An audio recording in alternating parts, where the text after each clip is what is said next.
እንዲህ ያለ ሙሽራ አይታችሁ ታውቃላችሁ? በስጋውና በደሙ በራሱ ድግስ ያደረገ ሙሽራ። ዓለም የሚደግሰው በሌሎች ፍሪዳዎች ነው። እሰይ እንኳን ይደግስ ግድ የለም።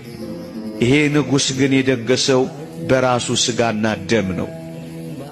ስጋዬን ብሉ ብሎ የደገሰ ሙሽራ ከኔና ከናንተ ጌታ ከመድኃኔ ዓለም በቀር ምድር አይታ ታውቃለች? እንዲህ አይነት ሙሽራ እንደሚወደን እናውቃለን።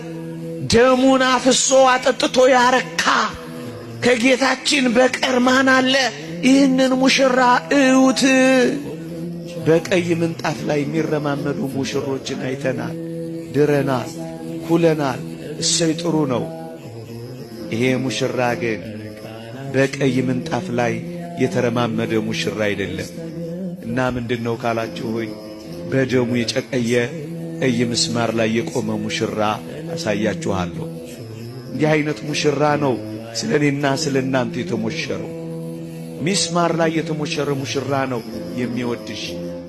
እስራትህን የፈታልህ ሙሽራ ነው የሚያፈቅርህ። እንዲህ አይነት ሙሽራ ለማየት ታውቃለች። መስቀል የክርስቶስ የሙሽርነቱ ዙፋን ከሆነ ዙፋኑ ላይ የቆመው በሚስማሮች እኮ ነው። ሳዶር፣ አላዶር፣ ዳናት፣ አዴራ፣ ሮዳስ የሚባሉ ከባድ ችንካሮች ላይ ስለኔና ስለናንተ የተሞሸረ ሙሽራ አይታችሁ ታውቃላችሁ? ውጡና ፈልጎ አንዲ አይነት ሙሽራ። እንካ በንካ ነው ነገሩ በዓለም።